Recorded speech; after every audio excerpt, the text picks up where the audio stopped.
Just wanna love you, just wanna hold you, just wanna be with you till we grow old. Please tell me. Welcome everyone to the continuation of our story, Unbreakable Bond, Episode 3, Blinded by Power and Greed.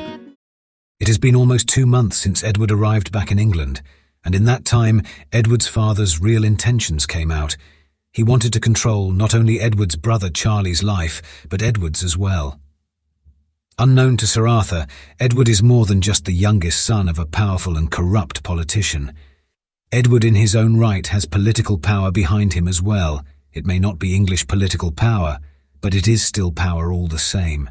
But in the Victorian world where money means nothing without power, Edward knows he has to be completely free of his father's reach and his political power. Lady Margaret received an invitation to a garden party at Lord Peterson's home in 2 days. It was something she enjoyed and looked forward to every year, as Lord Peterson's garden was one of the most beautiful gardens in the district.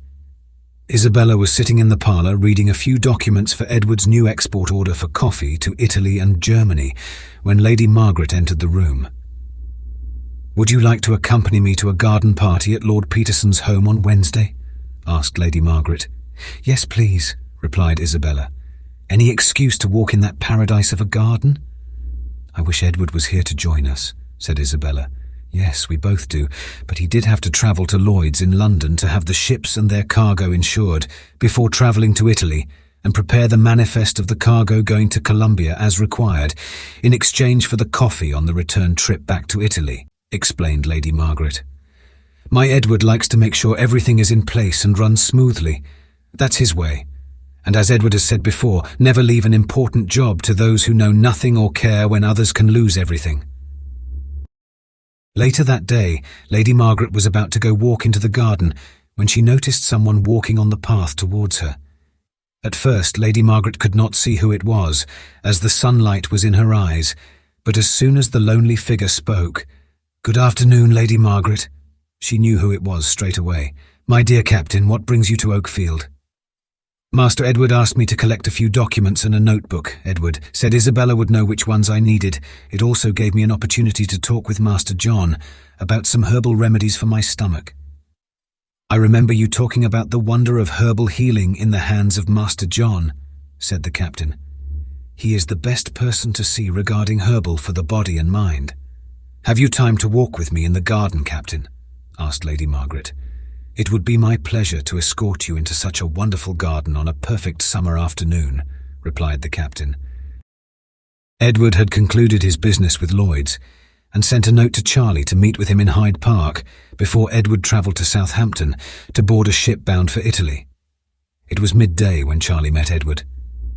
"Edward, I'm glad I have the chance to talk with you. Father has turned into someone I no longer recognise. He is so full of hate for you and Lady Margaret," said Charlie in a panicking voice.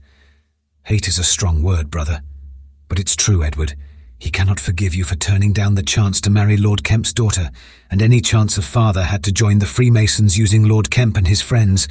And as for Lady Margaret, after her brother died and left the estate in Norfolk to her, and since Lady Margaret has turned down many offers to sell the land to father, that has put him in a bad situation with those in power who invested a lot of money in the prospect of making a fortune from digging sand and stone from that land. Well, you know the real reason I would not entertain marrying someone else, especially when it had something to do with father," said Edward. "I am just glad father does not know about you being married to Isabella. I dread to think what he would be like once he finds out." "I'm sorry, brother, but father can burn in hell for all I care," said Edward with a harsh tone. "And I am sorry you are stuck with him." "Not for long, brother." "What do you mean?" asked Edward. "I spoke to my wife a few weeks ago about how bad things are here with father, and so she spoke with her father. So now we, or I should say, I have been given the chance to be the voice of her father, Lord Wilkes, in Hong Kong on matters of trade," said Charlie. "Well, that is going to hit father hard, not having you to do the mundane work for him anymore." "Well done, brother. I am very happy for you. I take it that Katie and your 2 daughters will go with you." "Indeed they will, Edward. The feeling of having this heavy weight lifted off my shoulders feels incredible," said Charlie. After an hour, the brothers said their goodbyes and made a promise to meet again in Hyde Park 1 year from today. At Oak Field, Lady Margaret and the captain returned to the house after a nice leisurely walk in the garden. "Please stay a day or two, Captain. It will be nice to hear about your adventures at sea." "It would be very nice to enjoy the comfort of your beautiful home, Lady Margaret, but I must return to London tomorrow." "Well, at least stay the night for dinner and entertain Isabella and myself with your adventures as payment for your meal," laughed Lady Margaret. This made the captain bust out laughing. "Aye, that I will, Lady Margaret. I will throw in a few sea monsters as well to spice up the stories." This made them both laugh out loud as they entered the house. Lady Margaret sent for Master John, and after a few minutes, John entered the room. "Master John, the captain would like to ask you about some herbal remedies for his stomach. I will leave you both to talk. Help yourself to the drinks cabinet. And I will be with Isabella in the parlour and call for you when dinner is ready. Will you join us tonight, Master John?" "Thank you, my lady, I will," said John. Lady Margaret left the two men to talk. Isabella was writing a letter to give to the captain for Edward, when Lady Margaret walked into the room. "My dear, I was wondering if you could go with John after the garden party and travel to Norfolk to see if everything is going well," asked Lady Margaret. "Yes, of course, it would be nice to visit Miss Anne again. I will take her favourite fruit pie that Mary used to make for her when Miss Anne was my governess," said Isabella in an excited voice. "That is very thoughtful of you, my dear. You always got on so well with Miss Anne. Please take a few books for her as well. You know how she loves to read when eating fruit pie," laughed Lady Margaret. It was the day of Lord Peterson's garden party. Lady Margaret and Isabella were enjoying the garden and stopped for a moment to rest and enjoy the view. Lord Peterson was walking towards them with Lord Kemp. "Good afternoon, Lady Margaret and Miss Isabella. What a beautiful afternoon, and I see you have picked a good spot to rest." "Yes, we both have loved this part of the garden, even since Isabella was very young," said Lady Margaret. "May I introduce Lord Kemp?" said Lord Peterson. "It has been a while since we last met. I believe it was at my brother's memorial," said Lady Margaret. "Yes, it was the last time we met, and it is part of the reason I am here today, Lady Margaret. I have had come into my possession some letters your brother wrote to you when you were in the Caribbean, but he was unable to send." A shocked look came across Lady Margaret's face, then slowly turned into an emotional smile. Thank you. That is so kind of you to bring them for me, Lord Kemp." "How did you come across them after all these years?" asked Lady Margaret. Lord Kemp began to tell Lady Margaret about the time her brother was wounded and was taken to the Campfield Hospital, where Surgeon Major Dr. James Whitman was on duty. Everything Lady Margaret's brother had on him was placed into a box, his uniform and weapon, etc., and a small leather pouch. The pouch was overlooked when Lady Margaret's brother left to recover in Cape Town. Dr. Whitman returned a few weeks after that to England to take up a position as the Inspector General of the hospital's Surgeon General.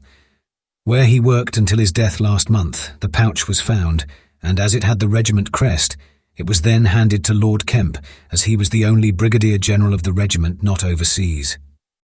Isabella asked Lady Margaret if she would like her to take the pouch to Master John, who was with the horse and carriage by the stables. Lady Margaret agreed. As Isabella left to find Master John, Lord Peterson said, "Isabella has grown into a wonderful young woman. You must be very proud, Lady Margaret." "I am very proud of her in so many ways," said Lady Margaret. "I must ask you, Lady Margaret, how is Mary, Surrey's finest and best cook?" asked Lord Peterson. "Cooking perfection every day, especially when baking cakes," laughed Lady Margaret. "I meant to ask you, how long have you had a maid at Oak Field from the tropics?" asked Lord Peterson. Lady Margaret gave a puzzled look and said, "I have no idea where you heard I have a new maid, and from the Caribbean no less." "I am afraid you have been informed wrongly, Lord Peterson. Isabella is the only one born in the Caribbean, and is certainly not a maid," laughed Lady Margaret. At that moment Lord Peterson felt as if his soul was being pulled from his body. He turned pale, and then his face was getting flushed. He realized it was not a maid that Sir Arthur had seen in the study, but Isabella. "Please excuse Lord Kemp and myself. There is something urgent I need to talk to my friend about," Yes, of course. I will wait for Isabella to return, and then we can go and have fun getting lost in the garden maze, said Lady Margaret.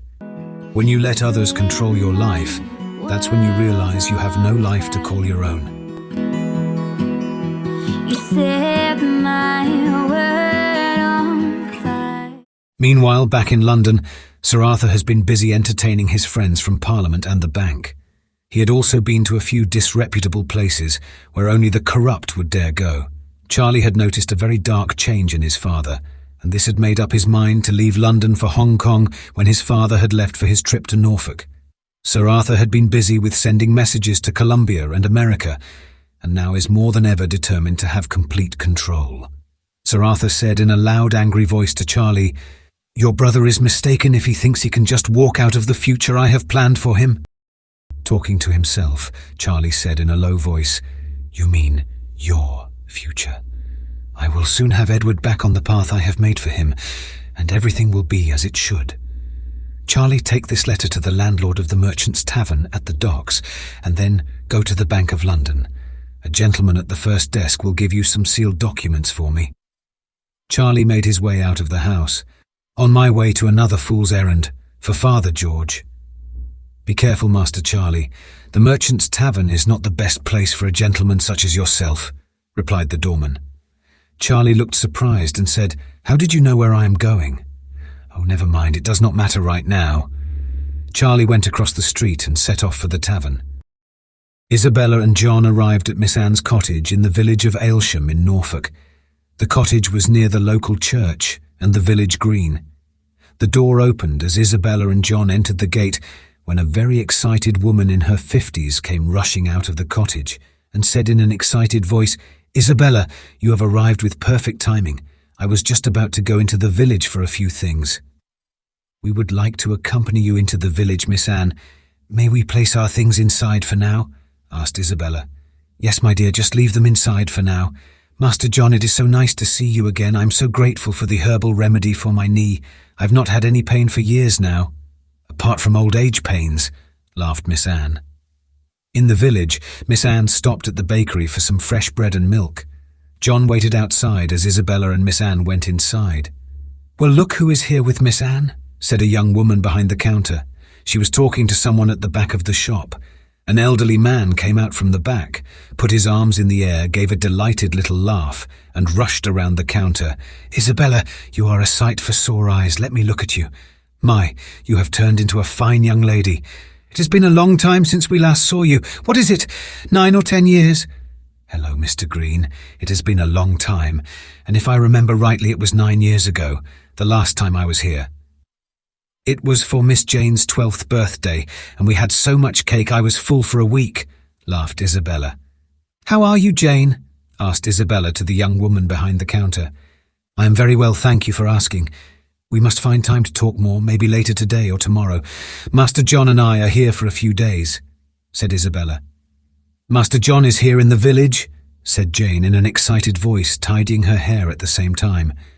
Both Miss Anne and Isabella laughed at the way Jane was making herself look presentable, but overlooking the flour on her face.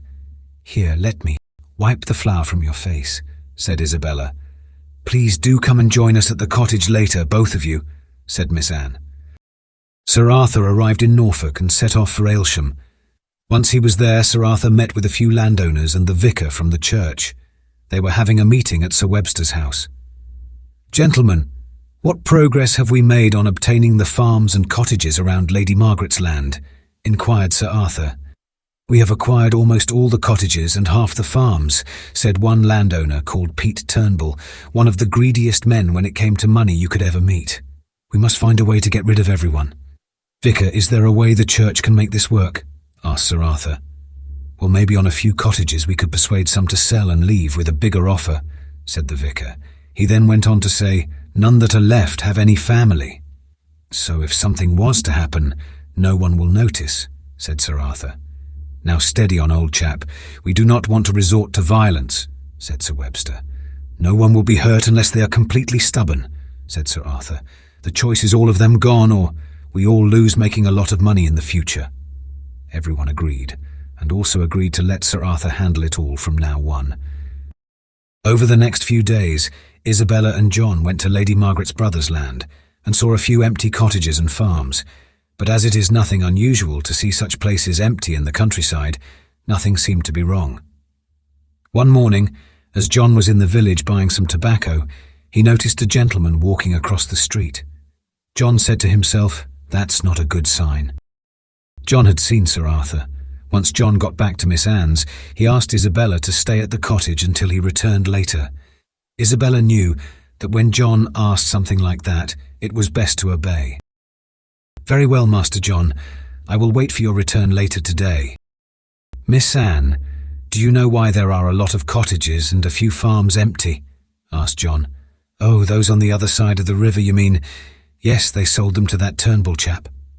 Something to do with the church needing the land and being the way people in these parts feel obligated to the church. They sold their homes and farms." Isabella and John looked at each other, and both knew there was more to this than meets the eye.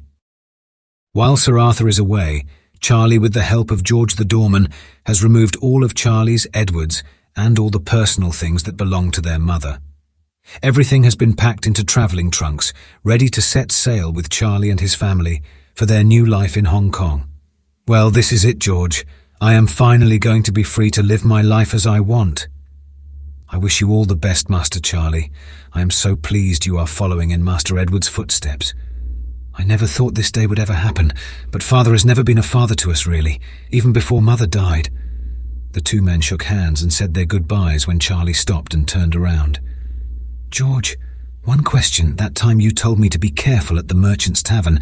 How did you know I was going there?" George smiled and said years ago, when your mother was having building work done on the house, she had an air vent placed in the walls of the study and your father's office. "Was that to keep the air circulating, George?" "No, sir. Your mother never trusted your father, not after he found a way to control her father's money and hers." "So what has the air vents to do with all of this?" asked Charlie. "Stand here, Master Charlie." George then went into the house and then into the study and started to talk to himself. George then stepped outside again. "Well, Master Charlie, I heard every word you said. It was so clear. But how did my mother think of that?" asked Charlie. "It was the idea of your mother's Uncle Karl, the German advisor to the palace." "You mean Uncle Karl, who taught Edward and myself to ride horses?" "Yes, and his son is the German diplomat in Colombia, the very same one helping Edward with the coffee trade to Germany." "But why was it done in the first place?" asked Charlie. "Your Uncle Karl and your mother wanted to find out exactly what your father was planning, as it was strange that he had been trying to get your mother to sign all assets over to the Bank of England for safekeeping. So you have been listening while standing here for years to collect information," said Charlie. "That I have, Master Charlie. After your mother passed away, your Uncle Karl asked me to be even more vigilant and find out as much information as I can. Which is why I'm still here today, and the fact your mother told me to keep an eye on her boys," smiled George as he took off his hat. "Will you be all right once Father finds out we have gone?" asked Charlie. "Why, of course I will, Master Charlie. My lower back is giving me trouble again. I had to have the day off." Charlie laughed out loud. "Now I know that will work. Father always said that since you were injured when that iron girder hit your back, it is a wonder you can still stand straight." With that, they said their goodbyes again, and Charlie turned to give the house one last look before starting his new adventure. At Oakfield Manor, Lady Margaret was preparing to go riding with Lady Sarah and have a picnic on the hill overlooking the Oakfield estate. "Ready, Sarah?" "Yes, Lady Margaret. I am looking forward to the ride and picnic. Will there be fruit cake?" laughed Lady Sarah. "Indeed there is fruit cake," replied Lady Margaret. "Henry, are you ready as well?" "Yes, my lady. I will follow in the carriage just in case you tire from riding." Upon hearing that, it made Lady Margaret laugh and say, "You have been talking to Master John. He's always fussing over my health." They set off for the hill, which is about 5 miles away from the house. Once they got to the hill, Henry laid out the picnic, and Lady Margaret and Lady Sarah sat to enjoy the view and the cake. After 2 hours, they decided to return to Oakfield.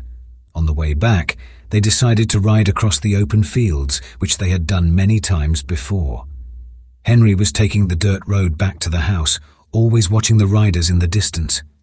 As Henry emerged from the woods to the open road, he saw Lady Margaret's horse standing in the field next to something on the ground.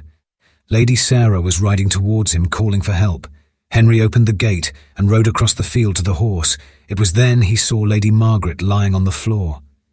Henry jumped off the carriage, only to find Lady Margaret had a deep wound at the back of her head. Henry, with the help of Lady Sarah, placed Lady Margaret in the carriage. "Ride to Dr. Simon's in the village and tell him I will be there very shortly," shouted Henry.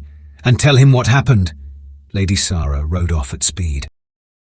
Henry arrived at the doctor's house within 10 minutes, and both the doctor and Henry carried Lady Margaret into the house.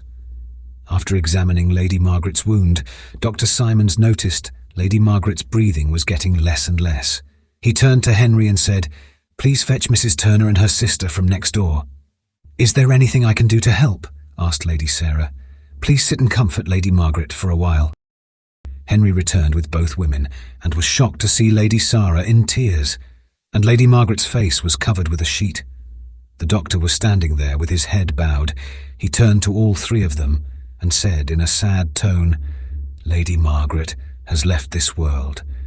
I just wanna love you, just wanna hold you, just wanna be with you till we grow old. Please tell me you'll stay.